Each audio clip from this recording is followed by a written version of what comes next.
Students, welcome to study with Prince. आज की इस मास्टर क्लास में हम लोग मैथ्स का एक ऐसा टॉपिक उठाने वाले हैं जिसका नाम सुनते ही थोड़ी सी टेंशन हो जाती है, राइट? Chapter 9 trigonometry. पर यकीन मानिए, आज हम इसका पूरा डर हमेशा के लिए खत्म करने वाले हैं।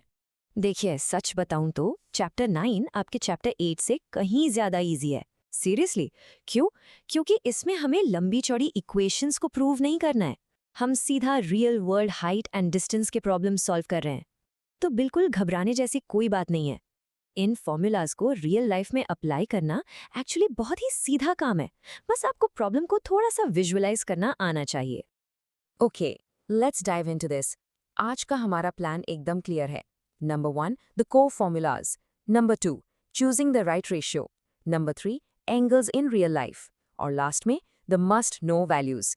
तो चलिए फटाफट स्टार्ट करते हैं पार्ट 1 से, द कोर फॉर्मूलाज, जिसे हम सो का टोआ भी बोलते हैं।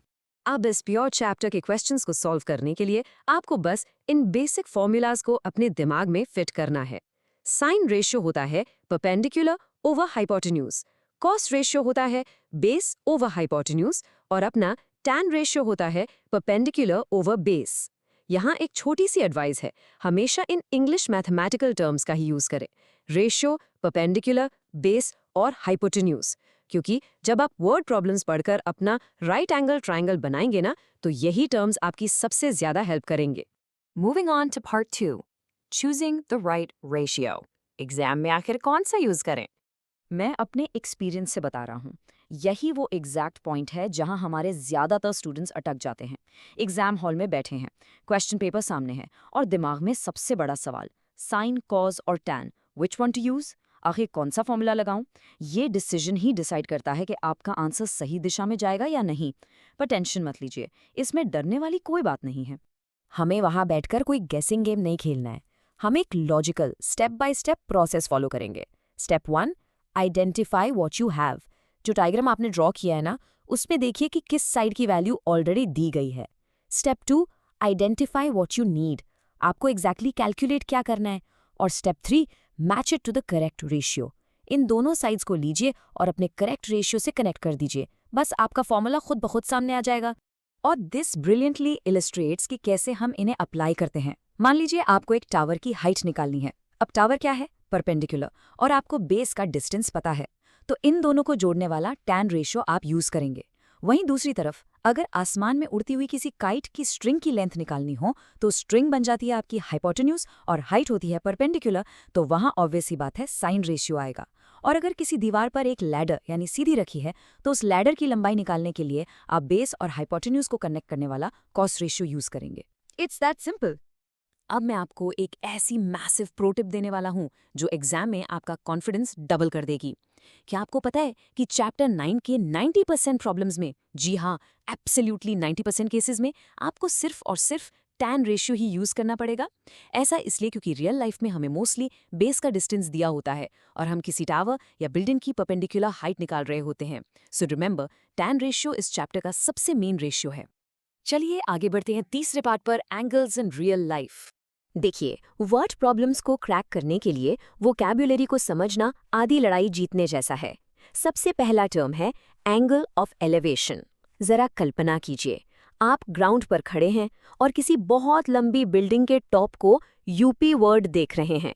तो आपकी लाइन ऑफ साइट और जमीन की हॉरिजॉन्टल लाइन के बीच जो एंगल बनता है ना, उसे ही हम एंगल ऑफ एलिवेशन कहते हैं। यहाँ लुकिंग अप याद रखना सबसे जरूरी है।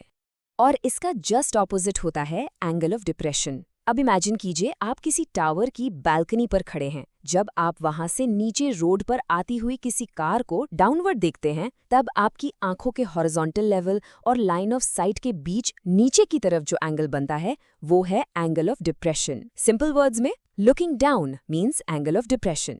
सो the crucial point is this golden rule of geometry. ध्यान से सुनिएगा, angle of depression is always equal to the angle of elevation। क्यों? क्योंकि लाइंस पैरेलल होती हैं और ये ऑल्टरनेट इंटीरियर एंगल्स बन जाते हैं। तो जब आप एग्जाम में डायग्राम बनाएंगे, तो ऊपर बनने वाले उस कॉम्प्लेक्स एंगल ऑफ डिप्रेशन को इस रूल की मदद से आराम से ट्राइंगल के अंदर as an angle of elevation ला सकते हैं और आपका प्रॉब्लम बिना किसी रुकावट के सॉल्व हो जाएगा। एंड फाइनली हम आते हैं अपने आखिरी सेक्शन पर, द मस्ट नो वैल्यूज। ये आपकी अल्टीमेट चीट शीट है। एग्जाम हॉल में एंटर करने से पहले ये स्पेसिफिक वैल्यूज आपके टिप्स पर होनी चाहिए। पूरा ट्रिक टेबल रटने की कोई जरूरत नहीं है, बस इन 10 वैल्यूज को मेमोराइज कर लीजिए। tan 30 डिग्रीज होता है 1/√3, tan 60 डिग्रीज होता है √3 और सबसे मजेदार है tan 45 डिग्रीज जो एग्जैक्टली 1 होता है। इसका मतलब क्या हुआ? जब एंगल ऑफ एलिवेशन 45 डिग्रीज हो तो बेस और परपेंडिकुलर एग्जैक्टली सेम होते हैं, यानी height is strictly equal to distance. बिना किसी लंबी कैलकुलेशन के आंसर सीधा आपके सामने। कैसी लगी ये ट्रिक? तो इस क्लास को रैप अप करने से पहले मैं आपके लिए एक छोटा सा पर बहुत इंटरेस्टिंग सवाल छोड़ रहा हूँ। अगर एंगल ऑफ एलिवेशन 45 डिग्रीज होने पर हाइट और डिस्टेंस एकदम इक्वल है, तो सोचिए उस डिस्टेंस का क्या होता है जब एंगल बढ़कर 60 डिग्रीज हो जाता है। ज्योमेट्री को थोड़ा माइंड में विजुअलाइज कीजिए। क्या आप उस टावर के पास जा रहे हैं या उससे दूर जा रहे हैं? इसे सोचिए और अपने दोस्तों के साथ इस लॉजिक पर चर्चा जरूर कीजिएगा। मुझे पूरी उम्मीद है आज की इस क्लास ने चैप्टर 9 को आपके लिए बिल्कुल क्लियर कर दिया होगा। अपने आसपास के मैथ्स को ऐसे ही ऑब्जर्व करते रहिए। प्रिंस सर की तरफ से आपको बोर्ड एग्जाम्स के लिए ढेर सारी शुभकामनाएं। Best of luck students.